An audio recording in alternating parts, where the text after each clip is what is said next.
রাত ২টা বাজে। ঘুমের ঘোরে মনে হচ্ছে কেউ একজন আমার রুমে প্রবেশ করছে।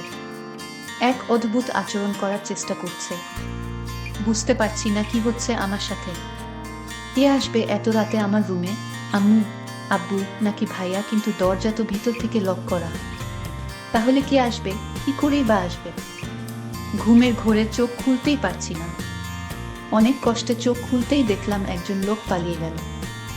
গ্রিন লাইটের আলোয় আপচা আপচা দেখা যাচ্ছে। ভয়ে চিৎকার করতে মন চাইছে, কিন্তু আমি মনে মনে ভাবলাম এই লোককে, তাকে আমার হাতে নাতে ধরতে হবে। তারপর একদিন আমি ঘুমের ভান করে শুয়েছিলাম। এর রহস্য জানার জন্য আসলে আমার ঘরে কে আসে এত রাতে এবং আমার সাথে কি করতে চায়, এটা আমার জানতে হবে। আর তাই এই রহস্য জানার জন্য আমি একদিন ঘুমের ভান করে শুয়ে রইলাম। তারপর আমার সাথে যা ঘটল এবং যাকে দেখতে পেলাম তা দেখে আমি জ্ঞান হারিয়ে ফেলি। সকালে দরজা খোলা নাড়া শব্দে ঘুম ভাঙ। রূপা, এই রূপা, এখনো উঠিসনি? কটা বাজে? কলেজ যাবি না? উঠে গিয়ে দরজা খুলে দিলাম। আম্মু আমার দিকে চেয়ে বলল, তোর কপালে কি হয়েছে? এরকম ফুলে আছে কেন? তখনই কপালে হাত দিতেই ব্যথা অনুভব করলাম। কালকের ঘটনাগুলো মনে পড়তেই গলা শুকিয়ে গেল। বুঝতে পারলাম না স্বপ্ন নাকি সত্যি ছিল। কিন্তু এতটা ভুল হবে? কে লোকটা ছিল? এরপর কি হলো কিছুই তো মনে নেই। না না, আর কিছুই ভাবতেই পারছি না। আম্মু আমার উত্তর না পেয়ে, কিরে কি হয়েছে? কই কিছু না তো। কিছুই হয়নি, তুমি যাও, আমি ফ্রেশ হয়ে নিচে যাচ্ছি। আম্মুকে কিছু না বলেই রুমে চলে আসলাম। এসে ভাবতে লাগলাম কে আমার রুমে আসলো, কি করেই বা রুমে ঢুকল। হয়তো তাই, কারণ আমি কখনো জানালার দরজা লাগিয়ে ঘুমাই না। নিজেই নিজেকে প্রশ্ন করতে লাগলাম। মনের ভিতর হাজারো প্রশ্ন, কোনো কিছুই মাথায় ঢুকছে না। ভাবতে ভাবতে ফ্রেশ হয়ে এলাম। দেয়ালে দিয়ে মুখ মুছে আয়নায় দিকে তাকাতেই দেখলাম মুখটা অনেকটাই ফুলে গেছে।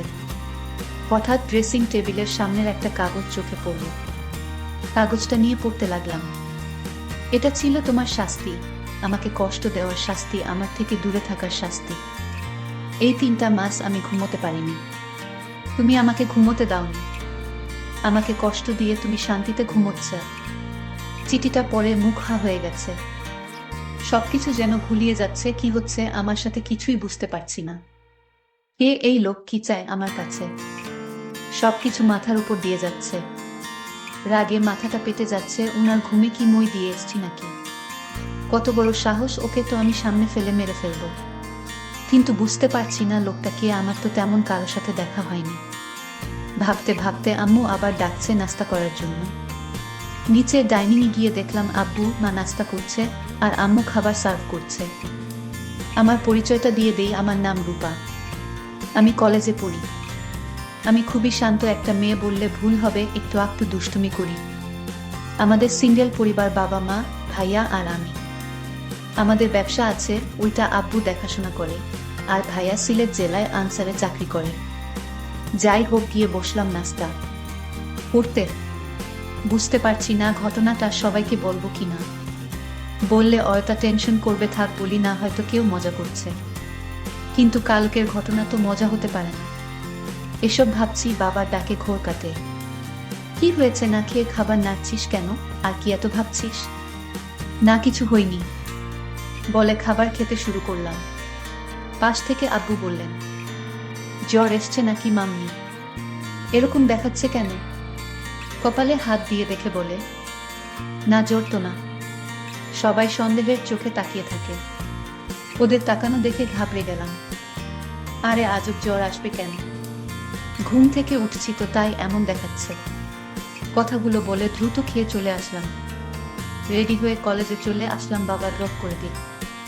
কলেজে গিয়ে আমার বেস্টু আয়শা আর রিফা এর সাথে দেখা হলো। কালকের ঘটে যাওয়া ঘটনার সবকিছু খুলে বললাম। আমার কথা শুনে হেসে বলে, হয়তো স্বপ্নে দেখেছি। কিন্তু সেই চিঠিটা আর কপাল দেখে বিশ্বাস না করার কোনো উপায় নেই। ওরাও অবাক হয়ে ভাবছে কে এই লোকটা। আয়শা খুব মনোযোগ সহকারে কয়েকবার চিঠিটা পড়ল। তারপর একটা গোয়েন্দা ভাব নিয়ে বলল, আচ্ছা রূপা, এখানে 2 মাসের কথা বলছে, মানে 2 মাস আগে তোর সাথে দেখা হয়েছে বা কিছুতে হয়েছে?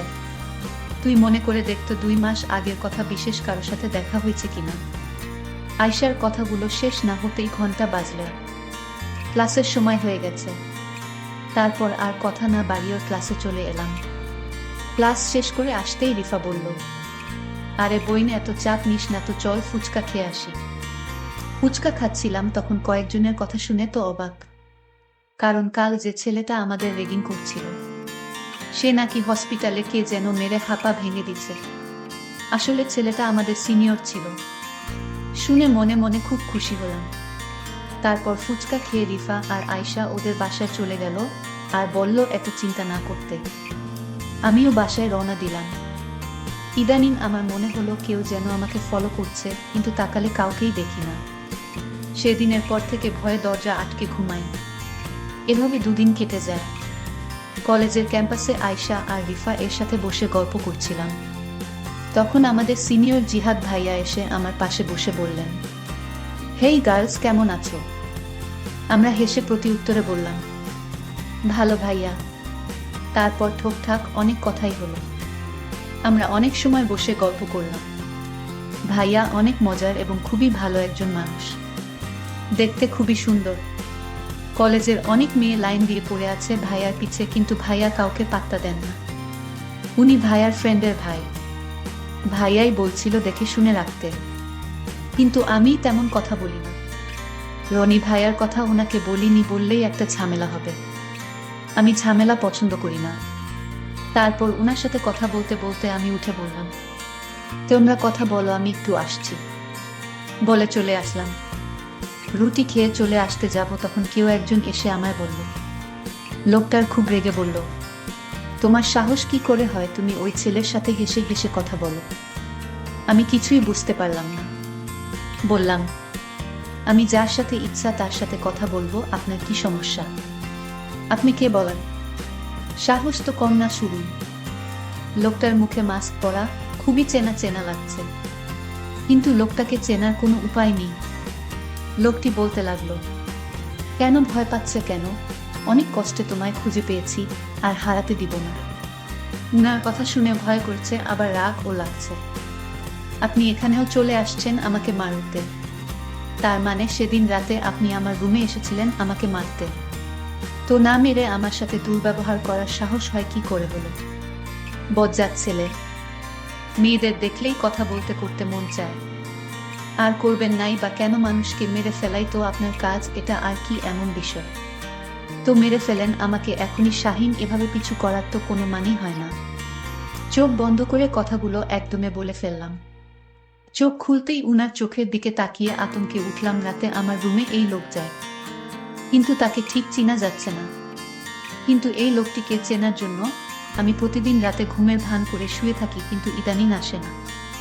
আপনাদের 2 মাস আগের কিছু কথা শেয়ার করে নেই, তা না হলে আপনার কিছুই বুঝবেন না।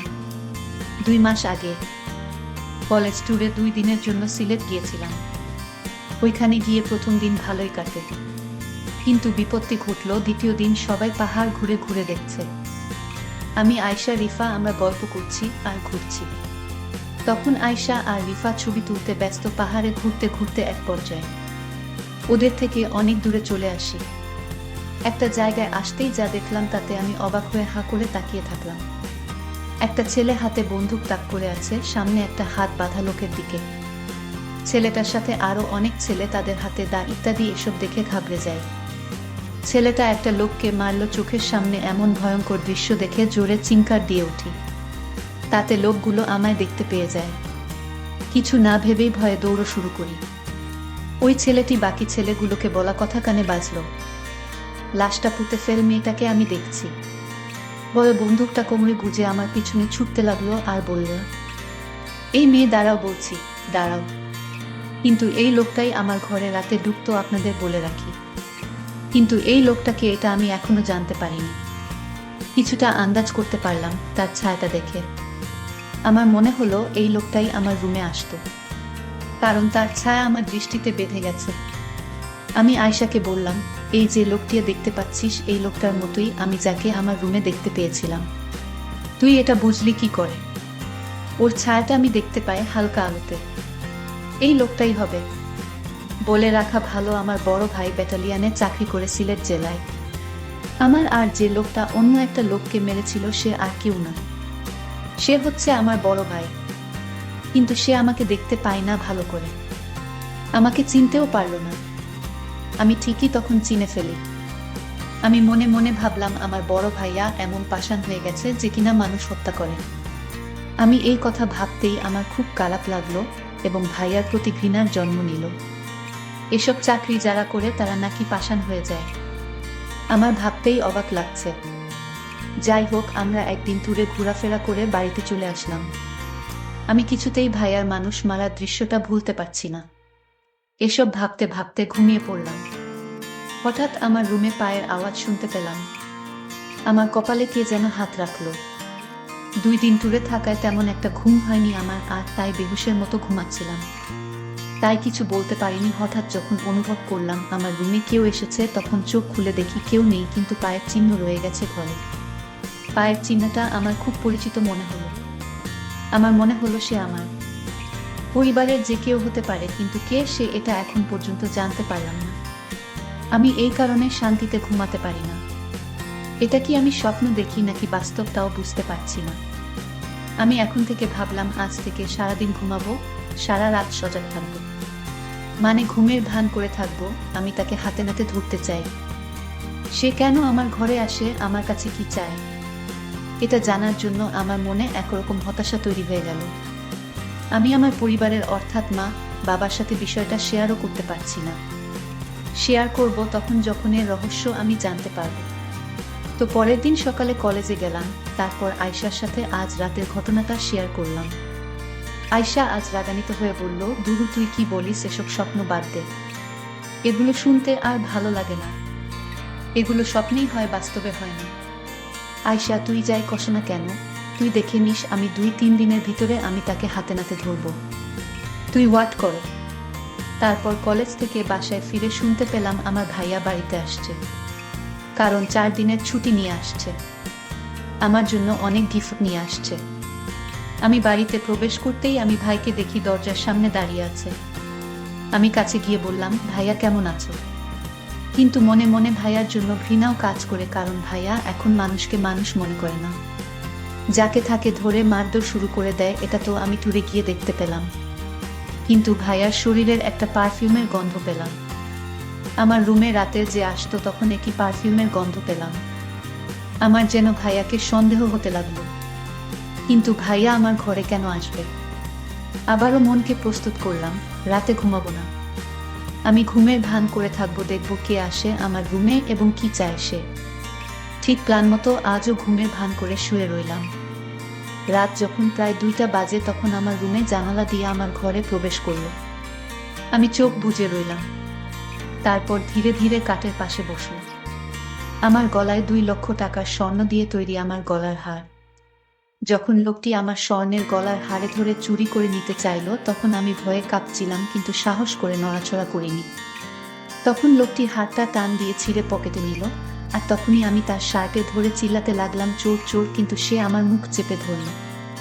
তারপর লোকটার মুখের দিকে তাকিয়ে দেখি সে আর কেউ না, সে আমার বড় ভাই তুহিন। ভাইয়া তুই আমার রুমে আমার স্বর্ণ চুরি করতে আসছস? জি ভাইয়া। তোকে ভাইয়া বলতেও আমার ঘৃণা হচ্ছে। তখন ভাইয়া বলল, আরে আমায় কিছু বলতে দে বোন, আমি ইচ্ছা করে চুরি করতে আসিনি। তুই তো জানিস না আমি চাকরি করে মাত্র 15,000 টাকা পাই, আর সেই টাকা তো আমার বাড়িতে পাঠাতে হয়, বাবাকে হিসাব দিতে হয়। আমি একটা বড় বিপদে পড়ে আমি তোর স্বর্ণের হার চুরি করতে বাধ্য হলাম। কি বিপদ ভাইয়া? শোনো বোন, আমি একটি লোককে মেরে ফেলি, আর তাই আমার চাকরি নিয়ে টানানাটি শুরু হয়েছে। উপরের স্যার বলেছে যদি তুমি 1 মাসের মধ্যে 2 লক্ষ টাকা না দিতে পারো তাহলে তোমার চাকরি থাকবে না। কিন্তু এই কথা যদি বাবা শুনে তাহলে বাবা স্ট্রোক করে মারা যাবে, আর তাই আমি কাউকে জানাইনি। আর তোকে বললে তো তুই বলে দিতে। আর তাই টাকা ম্যানেজ না করতে পারায় আমি আমার নিজের ঘরে চুরি করতে আসলাম বোন। এখন তুই চাইলে আমাকে পুলিশে ধরিয়ে দেয়।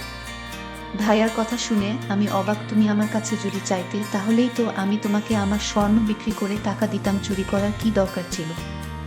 আরে পাগলি, আমি যদি তোকে বলতাম মানলাম, তুই আমাকে বিক্রি করে টাকা দিতে আমি মানলাম, কিন্তু বাবা মা যখন লক্ষ্য করতো তোর গলায় কোনো হার নেই তখন কি বলতি? কিন্তু আমি যদি নিতে পারতাম তাহলে তুই এবং আমার মা বাবা ভাবতো এটা চুরি হয়ে গেছে। ঠিক আছে, বুঝেছি, তুমি এইগুলো নিয়ে বিক্রি করে চাকরি বাঁচাও। ধন্যবাদ বোন, আমি তোকে এর চেয়ে বেশি দামি হার উপহার দিব। প্রিয় বন্ধুরা, গল্পটি কেমন লাগলো তা অবশ্যই কমেন্ট করে জানাবেন। ধন্যবাদ।